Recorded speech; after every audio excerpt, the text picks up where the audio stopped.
오늘은 8월 30일 데살로니가후서 2장 13절부터 데살로니가후서 3장 5절까지입니다. 주께서 사랑하시는 형제들아, 우리가 항상 너희에 관하여 마땅히 하나님께 감사할 것은 하나님이 처음부터 너희를 택하사 성령의 거룩하게 하심과 진리를 믿음으로 구원을 받게 하심이니. 바울은 성도들의 구원에 관한 것들에 대한 얘기를 하는데 뭐라고 변하냐면, 우리가 감사한다, 너희들이 구원받은 것에 대한 감사가 있다라고 말하고 있어요. 그런데 뭐라고 표현하냐면, 너희가 구원받은 것은 하나님이 너희를 택하여 은혜를 주었고 성령으로 거룩하게 하셨으며 구원을 주셨다, 이렇게 말하고 있어요. 즉, 우리가 성령을 따라 행하는 것과 우리가 구원을 받은 것은 전적으로 하나님의 선택에 의해서다, 이렇게 말한다는 거죠. 이게 무슨 말이겠어요? 우리 구원받은 것은 하나님의 은혜라. 우리가 어떤 노력에 의해서 이루어진 것이 아니라 하나님께서 수많은 사람 가운데 여러분들을 고르신 거예요. 뽑으신 거예요. 선택하신 거예요. 그래서 여러분들에게 믿음을 주시고 여러분들에게 은혜를 부어 주신 것이다, 이 말이에요. 그러니까 이 구원은 내 조건에 의해서 이루어진 것이 아니기 때문에 흔들릴 이유가 없다, 이거예요. 확신을 가졌다가 또 불확실했다가 이런 게 아니에요. 이거는 완벽한 하나님의 능력이에요. 하나님의 은혜예요. 그러므로 내가 구원받은 것은 흔들릴 이유가 없어요. 하나님의 선택이니까. 그러니까 우리는 어떻게 해야 돼요? 늘 확신을 가지고 감사하며 그 은혜를 따라 살아가는 것이다, 이거예요. 여러분, 얼마나 여러분들은 복받았는지 몰라요. 수많은 사람 가운데 하나님의 선택함이 여러분 가운데 있었기 때문입니다. 우린 그 사실에 늘 감동하고 감사해야 될 줄로 믿습니다. 15절이에요. 그러므로 형제들아, 굳건하게 서서 말로나 우리의 편지로 가르침을 받은 전통을 지키라. 바울이 쓴 편지는 하나님 말씀을 받아 쓴 거거든요. 그러니까 성경과 비슷해요. 우리가 그 바울 서신을 성경으로 보고 있지 않습니까? 그 말씀의 전통, 그리고 바울이 직접 전했던 그 말씀들을 기억해서 그 말씀을 전통이라고 여기며 지켜라. 이게 오리지널이다, 이거예요. 오리지널. 그리고 다른 사람들, 이단들이 말하는 것들은 듣지 말고 지금 내가 쓴 편지와 내가 그동안 너희들과 함께 있을 때 말했던 그 설교의 내용들을 기억하며 그것을 말씀의 전통으로 지켜라 라고 바울은 얘기하고 있다라는 겁니다.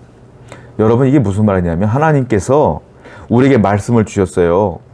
우리가 알고 있는 이 성경 말씀을 알아야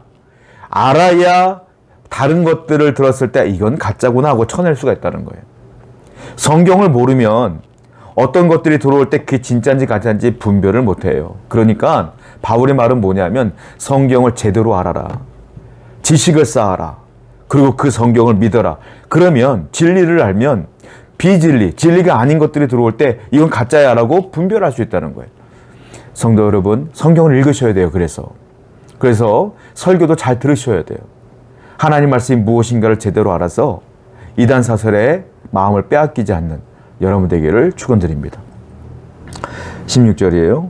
우리 주 예수 그리스도와 우리를 사랑하시고 영원한 위로와 좋은 소망을 은혜로 주신 하나님 우리 아버지께서 예수 그리스도께서 우리에게 복음을 주셨어요. 그 복음을 주셨는데 그 복음의 효과가 무엇이냐? 영원한 위로가 있고요. 그리고 좋은 소망이 하나님의 은혜로 온다, 이거예요. 복음을 믿으면, 하나님을 따르면 위로와 소망이 있다는 거예요. 그것도 영원한 소망, 영원한 위로. 여러분, 그렇습니다. 신앙이 있는 분들은요, 환난을 당해도 하나님의 위로가 있어요. 그리고 환난 가운데 있어도 하늘을 바라보는 소망이 있어요. 신앙이 없고 믿음이 없으면 환난이 오면 무너져요. 주위 사람들을 원망해요. 그리고 마음이 황폐해져요. 그런데 믿음이 있는 우리에게 어려움이 오면 기도하게 되고, 기도하다 보면 하나님의 은혜로 이 모든 것들이 회복되어진다, 이거죠. 이 모든 것들은 하나님의 은혜로 온 것이다. 여러분, 그래서 우리는 행복한 사람들이에요. 어려움이 와도 두렵지 않아요. 우리에게는 복음이 있고 말씀이 있고 그 말씀을 위하여 우리가 은혜롭고 소망을 품으며 살아갈 수 있기 때문입니다. 오늘도 하나님의 은혜와 소망을 품고 살아가시기를 축원드립니다. 1절입니다.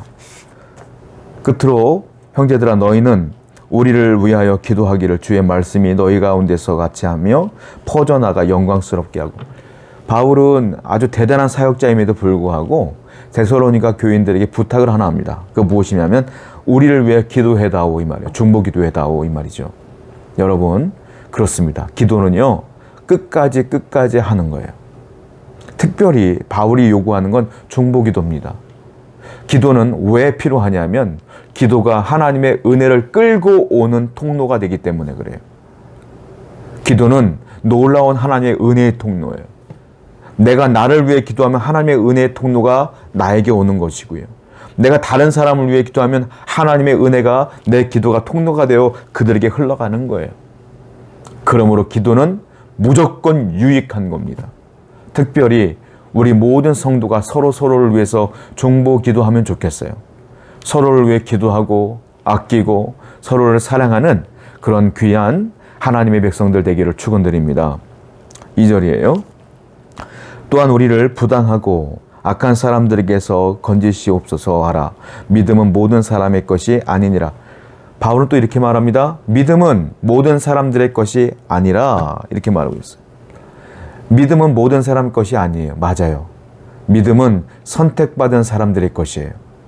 하나님이 선택하여 은혜를 준 사람들의 것이 믿음이에요. 그래서 믿음은 선택받지 못한 사람들은 절대로 믿을 수가 없어. 그래서 우리가 해야 될 게 뭐가 있어요? 감사할 것뿐이에요.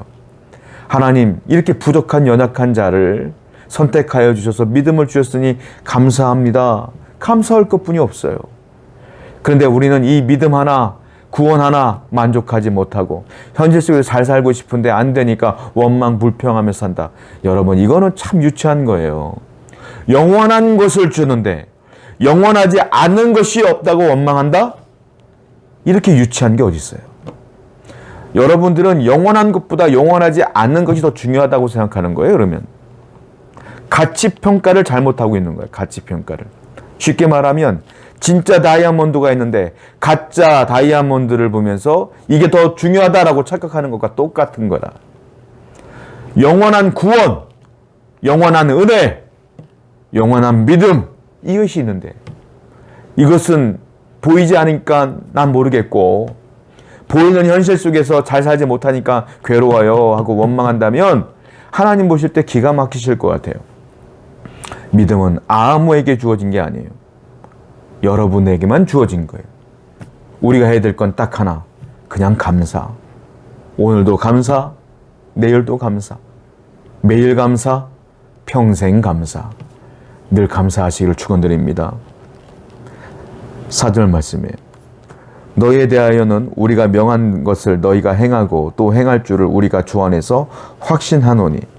바울은 또 신앙의 균형에 대한 얘기를 하고 있는데 알아라, 신앙의 지식을 쌓아라라고 끝나지 않고요. 뭐라고 말합니까? 너희가 행하라, 우리가 명한 것을 행하라, 또 행할 줄을 우리가 주 안에서 확신한다. 행하라, 행하라, 행하라. 말씀은 실천하는 것이다. 이게 균형이에요. 말씀은 듣고 읽고 묵상하여 내 마음에 새긴 뒤에 그 말씀대로 행하는 거예요. 그 말씀대로 행하는 게 뭡니까? 순종하라. 순종의 삶을 살아. 믿음과 지식과 순종은 하나예요. 하나. 믿음 따로 순종 따로가 아니에요. 지식 따로 순종 따로가 아니에요. 우리는 삶으로 이 믿음을 살아내야 되는 겁니다. 그래야 신앙의 균형을 이룰 수가 있어요. 성도 여러분, 말씀대로 사세요. 말씀대로 실천합시다. 이건 우리의 노력이 필요한 거예요. 분명히 우리의 노력이 필요한 거예요. 말씀대로 살아갈 노력이 필요한 거예요. 여러분들이 어떤 직장에 들어가려고 하면 어떻게 해요? 노력이 필요해요. 면접 연습도 하고 공부도 하고 실질적으로 양복도 사 입고 머리도 손질하고 그리고 거기 또 가야 되고 면접관들과 대화도 해야 되고 노력이 필요한 거야. 성경도 마찬가지다는 거예요. 들을 땐 좋죠. 기분 좋죠. 아멘 아멘 평안하게 거실에 앉아서 읽기도 하고 누워서 유튜브를 설교를 듣기도 하고 좋아요. 그런데 그것으로 끝나면 안 된다. 실질적으로 그것을 마음에 새기고 노력을 해야 돼. 그게 뭡니까? 순종. 그건 우리의 책임이에요. 오늘도 하나님의 은혜와 순종의 삶을 살기를 위한 열심을 다해 삶을 살아가는 여러분들의 노력이 결합되어서 아름다운 신앙생활을 해나가기를 축원드립니다. 5절에 주께서 너희 마음을 인도하여 하나님의 사랑과 그리스도의 인내에 들어가게 하시기를 원하노라. 성도의 궁극적인 목적은 무엇일까요? 예수님 닮는 거예요. 우리가 구원받은 목적은 무엇이겠어요? 예수님 닮는 거예요. 우리는 구원받았다. 내가 예수 믿으러 구원받았다. 내가 10대에 구원받았어. 끝. 앞으로 여러분들이 100세를 산다고 하면 앞으로 거의 80년을 더 살아야 되는 거 아니에요? 일찍 예수를 만났으면 그 80년 동안 아무 생각 없이 내 맘대로 살라고 하나님의 구원을 주신 거겠어요? 아니에요. 80년의 삶을 살 동안, 나머지 삶을 살 동안 예수님을 닮아가는 거룩한 삶을 살아라. 이게 부르심의 목적이에요. 왜? 그래야 우리가 변화되는 모습 속에 하나님을 알지 못하는 사람들이 도전을 받고 예수 믿고 변화되는 우리의 모습을 보고 복음을 증거하는 우리의 모습을 보고 그들도 예수를 믿기 때문에 그래요. 예수님 닮는 게 우리의 궁극적인 목적이라는 거예요. 그러면 중요한 게 있다는 거죠. 뭡니까? 하나님의 사랑과 그리스도의 인내에 들어가게 하시기를 원하노라. 예수님을 닮아갈 때에 중요한 게 있다는 거예요. 뭐예요? 예수님을 사랑하는 마음, 이웃을 사랑하는 마음, 사랑이 근간이 돼야 되고 또 오랫동안 인내가 필요하다. 참아야 되고 누가 분노를 일으켜도 참아야 되고 누가 날 못 살게 굴어도 참아야 되고 인내. 인내는 사랑이 없으면 못해요. 즉 예수님 닮을 때 필요한 게 뭐냐? 사랑과 인내다. 오늘도 이 사랑과 인내로 예수님을 닮아가는 여러분 되기를 축원드립니다. 기도합시다. 하나님 아버지, 말씀을 통하여 언제나 지식을 쌓는 데 그치는 것이 아니라 행하는 자가 되게 하시고 믿음과 사랑으로 예수님 닮아가는 모든 성도 되게 해주시옵소서. 예수님의 이름으로 기도드렸습니다. 아멘.